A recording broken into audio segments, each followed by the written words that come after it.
Bienvenue dans cette vidéo comparative battle entre un dupe petit prix et un fond de teint plus haut de gamme. Puisqu'on va parler du fond de teint poudre Make Up Forever, le HD Skin Matte Velvet, et on va le comparer donc au Skin Focus High Coverage Powder Foundation de Shiglam. Donc vous l'aurez compris, je vais mettre en concurrence ces deux fonds de teint poudre. C'est ce que je porte actuellement sur mon visage et je n'ai appliqué que ces fonds de teint poudre pour pouvoir justement vous les comparer, vous montrer leurs différences et surtout leurs grandes similitudes, puisque vous l'aurez compris, on est sur un dupe à petit prix. Donc je vous montre l'application, je vous parle des produits, je vous montre leur rendu, je vous dis comment je les applique. Bref, j'essaye de vous les décrire en long, en large et en travers pour encore une fois vous les comparer tout simplement et puis voir éventuellement si ce sont des produits qui pourraient vous convenir ou pas.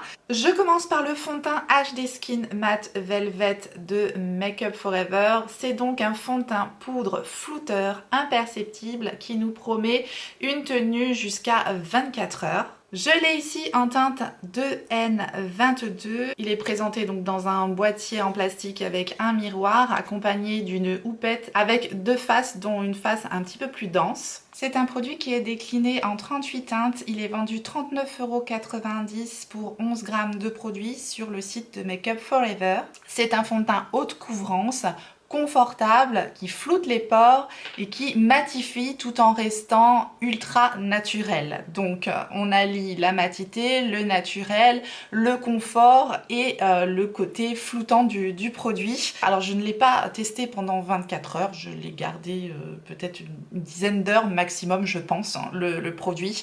Et c'est vrai que sur moi il n'a absolument pas bougé. Je vous montre de toute façon en fin de vidéo le résultat des fonds de teint en fin de journée. Ils nous disent également que ce sont des fonds de teint qui résistent à l'eau. Effectivement, c'est vraiment des fonds de teint sans transfert. Je vous fais la démonstration un petit peu plus tard dans la vidéo également. Et ils nous disent également que ce sont des formules extrêmement modulables. Et ça, c'est vraiment la force de ces produits-là, c'est leur effet modulable. Je vous montre aussi la façon de moduler le produit un petit peu plus tard dans la vidéo. Je vous présente maintenant le fond de teint qui sera en battle aujourd'hui avec notre fond de teint star Make Up Forever. C'est le fond de teint de Shiglam, le Skin Focus High Coverage Powder Foundation. En français, le fond de teint poudre haute couvrance Skin Focus. C'est un fond de teint qui est décliné en 36 teintes tout de même et il est vendu à 8,99 € pour 11 grammes sur le site de Shiglam. Lorsqu'on déballe le produit, voilà, il est présenté dans une petite pochette en tissu comme ça. Nous avons dans le packaging Shiglam également caché à l'arrière donc un miroir et une houppette. Vous avez un côté dense ici et un côté un peu moins dense de ce côté-ci. Donc vous l'aurez compris, mais déjà au niveau des packaging, je trouve qu'on est sur une similitude totale, sauf qu'il y en a un rectangulaire et l'autre un peu carré, rond, voilà. On est sur des plastiques assez cossus. Le Make Up Forever, donc avec son miroir et sa houppette. On a un côté donc dense de l'éponge Make Up Forever qui nous permet vraiment d'avoir un rendu très couvrant dès la première application en l'appliquant de ce côté-là à l'éponge. De l'autre côté, on a une éponge un petit peu moins dense qui nous permet d'avoir un rendu en fait un petit peu plus naturel. Je pense que ça se verra peut-être pas comme ça au swatch, mais vraiment on peut moduler déjà avec cette petite éponge là. Ce genre de petites choses, ça me dépanne, mais c'est pas ce que je vais utiliser moi à l'application. Je préfère utiliser des pinceaux et j'utilise ce pinceau là de Huda Beauty parce que je trouve bien fait. Mais plus vous allez utiliser un pinceau souple et plus le résultat sera naturel en fait sur votre teint, et avec un pinceau ça diffuse vraiment extrêmement bien la matière. La couvrance est extrêmement modulable. La même chose que le fond de teint Make Up Forever, vous pouvez avoir une couvrance plus importante en utilisant le côté dense du coup de la houppette, et avec le côté moins dense tout simplement obtenir une couvrance plus légère. Voilà, même système en fait que le Make Up Forever, tout simplement avec la petite houppette de Shiglam. On peut donc effectivement obtenir une haute couvrance aussi avec le fond de teint Shiglam, mais voilà, l'application que je fais au pinceau reste extrêmement naturelle et c'est ce que je préfère. Voilà, je vous l'explique, selon vos désirs, vos goûts, vous pouvez vraiment moduler ce produit-là. Au niveau des teintes, maintenant j'ai décidé aujourd'hui de vous mettre en battle la teinte 2N22 que j'ai chez Make Up For Ever et la teinte Acorn que j'ai chez Shiglam, puisque je trouve que c'est celle qui se rapproche le plus, étant donné que c'est ma teinte d'été que j'ai acheté chez Make Up For Ever. Je trouve que ces deux teintes là se confondent bien. D'ailleurs, est-ce que vous voyez une différence sur mon teint actuellement? À savoir, j'ai un côté Shiglam, un côté Make Up For Ever. Est-ce que vous arrivez à voir la différence?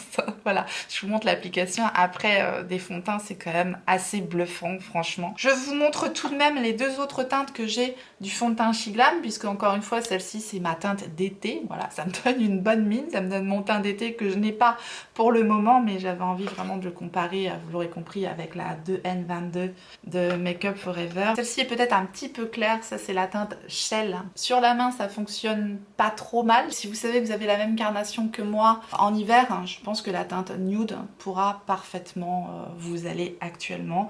Et la teinte Acorn, si vous prenez un petit peu de couleur en été. Et je vous montre tout de suite l'effet sans transfert des fonds de teint. J'ai pris un petit, voilà, je prends un petit Kleenex comme ça et je vous montre un peu l'effet des fonds de teint et on n'a absolument rien. On met ça, on est tranquille, il n'y a pas de transfert, ça tient super bien, c'est complètement waterproof et des deux côtés. Donc pour ça, il n'y a aucune différence au niveau de la tenue Make Up For Ever et Shiglam, en tout cas au niveau de l'application. Vous verrez en fin de vidéo le rendu en fin de journée, je vous dis rien mais vous allez voir, c'est assez bluffant. Au niveau du sans transfert, on est vraiment sur un équivalent total, un dupe total au niveau du Shiglam et du Make Up For Ever, sans transfert et waterproof des deux côtés. Maintenant par rapport au type de peau, mais je pense que c'est un produit poudre qui va convenir à quand même pas mal de types de peau parce que la poudre est très fine, elle déshydrate pas, elle dessèche pas le visage, c'est vraiment un rendu super beau sur la peau, donc assez étonnant. Et d'habitude je suis pas fan des fonds de teint poudre parce que je trouve que ça manque un petit peu de naturel et que ça fait un effet trop poudré sur le visage, mais c'est absolument pas son cas à celui-ci. Il a même presque un côté hydratant, enfin, il est vraiment bluffant son rendu sur le visage, et que ce soit le Shiglam ou le Make Up For Ever. Encore une fois, là je suis en train de vous parler du rendu des deux produits, pour moi est extrêmement beau. Grosse différence notable maintenant entre ces deux produits là, vous l'aurez vu dans la description, c'est que le fond de teint Make Up For Ever HD Skin Matte Velvet est à 39,90 € et le fond de teint poudre haute couvrance Skin Focus de Shiglam est à 8,99 €. Donc là, cette fois-ci, la différence est largement notable. Pour moi, c'est la grosse différence entre ces deux produits, c'est leur prix. Maintenant, le rendu, je pense que voilà, il parle de lui-même. C'est un excellent dupe à petit prix que nous avons ici avec le fond de teint poudre de Shiglam. Au niveau des promesses donc du fond de teint Shiglam, c'est pareil, donc soft focus, haute couvrance, il y a des ingrédients tels que de l'huile de jojoba, il est riche en vitamine C, en protéines, en beurre de karité, et c'est pour ça que ça donne un côté hydratant comme ça à la peau, et il promet exactement la même chose que le fond de teint Make Up For Ever. Donc sur le papier c'est la même chose, sur le rendu vous allez voir de vous-même, puisque je vous laisse maintenant avec l'application des fonds de teint en images. Voilà mon visage à nu, enfin presque, puisque bien sûr j'ai fait ma routine soin complète comme d'habitude, et j'ai déjà mis ma base, une base que vous avez très souvent l'habitude de voir sur ma chaîne, qui ne faussera absolument pas le résultat des fonds de teint. C'est la base Wet n Wild Impossible Primer, que j'adore d'ailleurs, et j'ai déjà donc travaillé mon cerne, puisque j'aime bien mettre les produits crème avant mes produits poudre, donc je fais toujours mon anti-cerne avant de mettre un fond de teint poudre,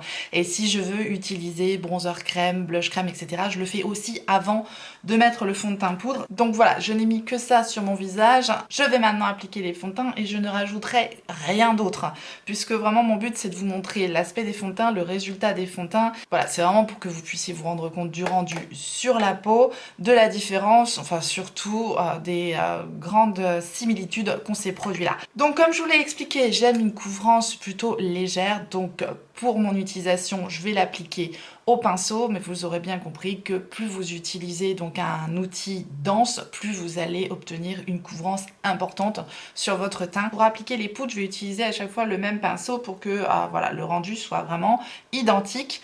Et je vais donc utiliser le pinceau Glowish by Huda Beauty, c'est son Face Air Brush finish. Voilà, je trouve que c'est un pinceau qui fonctionne bien avec les fonds de teint poudre. Je vais donc appliquer de ce côté-ci le Make Up For Ever en teinte 2N22. Donc vous allez voir que la teinte est plutôt assez bronzée pour moi. Donc je vous montre un petit peu l'application au pinceau et ce que ça rend sur le teint. Donc je l'applique tout simplement comme une poudre, et ce que j'aime tout particulièrement avec ces produits-là, avec c'est hyper rapide. Ça donne une couvrance naturelle, un résultat fondu, tout de suite impeccable, et on n'a vraiment pas à se prendre la tête. Donc c'est le genre de produit que j'aime bien utiliser pour les matins pressés. Je construis doucement mon teint en reprenant un petit peu de matière à chaque fois, et pour construire un petit peu la couvrance tout simplement que je veux obtenir sur mon teint. C'est comme ça que je préfère travailler mon teint. Et voilà, le temps de vous parler, pour moi c'est appliqué, le teint est finifié, ça lisse légèrement la peau. Voilà, c'est pas extra lissant, mais c'est vrai que le résultat est très joli sur la peau. En tout cas, une chose est sûre, c'est que ça ne marque absolument pas mes pores, ça ne marque absolument pas mes rides, et ça se fond vraiment extrêmement bien dans mon teint. Donc voilà, avec un teint bronzé et sans teint bronzé, et le rendu donc sur ma peau, j'espère que vous pourrez bien vous rendre compte encore une fois du rendu qu'il a sur ma peau, c'est-à-dire très joli. Je trouve que ça va pas trop mal, parce que je pense que la teinte de N14, il me semble, qui était la teinte neutre qui était en dessous, elle aurait été trop claire pour moi cet été, et c'est vraiment ce genre de produit là j'aime utiliser en été, parce que j'ai pas besoin de rajouter de poudre par dessus, c'est waterproof, ça tient super bien, c'est vraiment sans transfert, on le sent pas, c'est quelque chose vraiment idéal je trouve pour l'été. Et voilà, en tout cas moi sur ma peau mixte ça fonctionne extrêmement bien, et ce rendu est magnifique. Je vais donc nettoyer mon pinceau. J'utilise une petite mousse de ce type là, voilà, pour enlever les pigments qui pourraient rester sur le pinceau tout simplement. Vous pouvez obtenir une couvrance encore plus légère que ce que je viens de mettre en utilisant tout simplement un pinceau encore plus souple. Ça fait une poudre de finition un peu teintée qui est extrêmement fine. Enfin vraiment c'est un produit extrêmement modulable. Donc voilà, mon pinceau est nickel, libéré de tout pigment. Je vais donc appliquer le fond de teint Shiglam. Vous allez voir de vous-même que le résultat est extrêmement similaire. Donc j'applique de la même manière. C'est un fond de teint poudre qui se travaille exactement de la même manière, qui se construit exactement de la même manière, qui a pour moi exactement le même fini, mais c'est extrêmement bluffant parce que franchement c'est très réussi. Je pense que vous allez pouvoir vous rendre compte aussi à la caméra que le rendu est très beau et qu'il est extrêmement similaire à celui du Make Up For Ever tout simplement. Voilà, c'est appliqué. Je pense que franchement on ne peut pas dire comme ça, lorsqu'on ne le sait pas, on ne peut pas dire que je porte deux fonds de teint différents sur mon visage actuellement. Je pense qu'il faut vraiment le savoir. Maintenant de tout près, les différences que j'ai pu noter tout de même entre le fond de teint Shiglam et le fond de teint Make Up For Ever, je trouve que le fond de teint Make Up For Ever va quand même lisser légèrement plus mon teint. Voilà, la poudre a un effet plus floutant, je dirais, que le Shiglam, mais néanmoins ça ne veut pas dire que le Shiglam n'a pas un bel effet sur la peau. Ça veut juste dire voilà, qu'il va un peu moins réduire l'apparence de mes pores, mais c'est encore une fois très léger. Je trouve que les résultats sont extrêmement similaires. On est vraiment sur un excellent dupe de la part de Shiglam. Je pense que vous pourrez le noter à l'application. On ne se rend compte de rien. Je vais juste arranger un petit peu mes sourcils. Je vais rajouter aucun produit sur mon teint, ni poudre, ni fixateur, ni blush, ni bronzer, quoi que ce soit. Et il est maintenant presque 10 h et je vous retrouve un petit peu plus tard dans la journée pour vous montrer le résultat en fin de journée, pour que vous puissiez voir tout simplement l'évolution des produits. Voilà, comme prévu, petit point sur la tenue de ces produits sur mon visage, plus de 7 heures maintenant après l'application, et je dois dire que l'image parle d'elle-même. Bon, j'ai toujours bonne mine, parce qu'on est toujours sur la teinte d'été, donc je dois dire que ça me donne bonne mine. C'est vrai que tout au long de la journée, je me suis dit « Ah, j'ai l'air bronzée !» Non, pas du tout, je suis pas partie en vacances, c'est juste vraiment ma teinte d'été, mais voilà, ça me donne bonne mine pour le coup. Mais voilà, je voulais vraiment encore une fois vous comparer deux teintes qui matchaient bien ensemble. Et je vois vraiment tellement pas la différence. Je vous dis vraiment, mis à part un tout petit peu le teint un peu plus lissé du côté Make Up Forever. Mais c'est tout. Vous remarquerez bien que la tenue, c'est carrément la même. Le rendu est vraiment très joli sur ma peau. Voilà, aucune retouche, hein, rien du tout. Absolument rien à dire sur la tenue de ce produit-là, sur mon teint, sur l'effet qu'il a. Ça n'a rien marqué, ça n'a pas bougé, c'est toujours aussi joli. C'est peut-être un peu moins mat qu'au moment de l'application, mais vraiment 3 fois rien. Je pense que l'image parle d'elle-même. Pour moi, c'est une réussite d'un côté comme de l'autre. Bien voilà, j'en ai terminé avec cette vidéo dupe comparative entre le fond de teint Petit Prix She Glam et le fond de teint Make Up Forever. N'hésitez pas à me dire ce que vous en avez pensé, si vous avez ces produits-là, comment ils fonctionnent sur vous. Comme d'habitude, partagez avec moi, ça sera un plaisir de vous lire et de répondre à vos commentaires. En tout cas, je vous remercie infiniment d'avoir suivi cette vidéo. J'espère que ça vous a plu, que vous avez passé un bon moment. Et comme d'habitude, si tel est le cas, faites-le moi savoir en me laissant un petit like sous la vidéo et en vous abonnant si jamais vous n'êtes pas abonné. Bienvenue à vous. Activez votre clochette pour savoir quand est-ce que je ressortirai une vidéo. Et en attendant la prochaine, n'oubliez pas, on n'a qu'une vie. Et moi, je vous fais des gros bisous.